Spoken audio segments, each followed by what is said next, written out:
So the first thing I'll need to do is to go to Google Hangouts. There's two quick ways to get there. Firstly, I can click on Academy Bookmarks if I'm signed into my Academy Chrome account, my Academy Google account, and click on Google Hangouts under Academy Bookmarks. Alternatively, I could just type meet.google.com into the address bar at the top and press enter, and it'll take me to the website. Once I've done that, I just need to press join or start a meeting. So I'm going to press join or start a meeting. And I need to give this meeting a sensible name, something like Year 13 Computer Science. So I've created a little group there and I press continue. Once I've done that, I will have a presentation ready. Now, I might not want you to see me, so you've got to think whether you want your group to see you or not. If you don't want anybody to see you, just press the camera button, which is just, oops, see if I get that right, just here, and you can turn it off, and then no one can see you. Obviously, it depends on your group. Once you've done that, press the present button, and then you would click to say that you want to share your entire screen. You may, if you don't want people to see your entire screen, choose to just share an application. So for example, just to share your computer browser and what's opened. But in this example, I'm going to click share my entire screen. And now anybody who's in this presentation will be able to see everything that's on my computer screen. So if I decide to go through my slides, anybody who joins it will be able to see that. So that's open to anybody.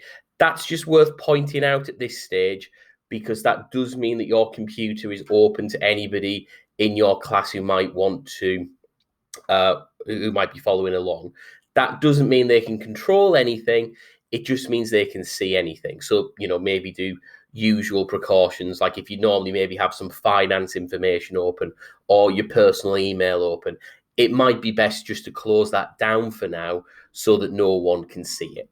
Right, so I'm going to go back to my Meet here, and I'm going to click in the bottom left-hand corner on my group name, and that will give me this little screen of details because I need to share my connection information with my class. So I would just click on the copy joining info button, and then I would go to my Google Classroom. Now, when I first visit my Google Classroom, for example, I'm going to pick on my Year 13 group, it'll look like this. So, typical kind of classroom, students sharing resources teachers have put up, that sort of thing. But at the top, you can see there's an option to share something with your class. So just click on share something with your class. And then just, write a little friendly message like, hello, as the school is not open today, we're going to continue with our normal lesson at 2 p.m. And then right click and paste the information from the last part of the process. Now, you might want to delete this line where it says, otherwise you can join by phone, because it provides an American phone number. And I do suspect if you dial +1 and all that information that's there, it might cost a little bit of money in order to establish that call. So I'm going to say, just because I haven't tested this, you might want to leave that line off. In theory, students can join by just dialing a telephone number as well, but then they wouldn't be able to see your screen. So it's best just to keep the bit that says, to join the video meeting, click this link. Once you're done, press the post button and it will appear on the Google Classroom. Now, for obvious reasons, I'm not going to post it because it will cause confusion to my group, because we haven't needed to close the school yet, but that would be all you'd do. Past that point, it's just a matter of waiting until 2 o'clock. When students join in this tab here, the one that I've just gone back to, so I've gone from my classroom to my tab, I would see from here, students would start popping up. It might be worth reminding students when they start joining that when you start teaching, it would be polite for them to mute their microphone unless they have something to say. That's generally considered good etiquette in large conference calls, because particularly when people are at home, You might hear background noise constantly from about 30 students in your call, younger siblings, pets, that sort of thing. So unless they have something to say, you might want to just remind them, please, could you mute your microphone until you need to ask me a question or until I'm having a whole class discussion. Past that point, you're free to navigate around your computer. Anybody who joins that meeting will now just see everything on your computer. So you might want to open a Google slide deck like I've got here, and then present it and go through those slides.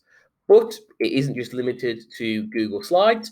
Anything on your computer will appear. So if you have a particular application you prefer, maybe PowerPoint, maybe Prezi, maybe there's some custom software you need to use if you're a design teacher or an art teacher, or you might want to, for example, open Photoshop or even open remote desktop and open applications on remote desktop. Students will see whatever's on your screen. It's live streamed to them, and there is no delay. So it's, whatever you show, whatever you're on, it's live presented to anybody else who's joined the Hangout. So that's an overview of how to carry out video conferencing. If you're still not confident, rewind the video and have a look at how everything was set up. But that should show you how to video conference in the event that the school is closed with your entire class and be able to present a remote lesson effectively.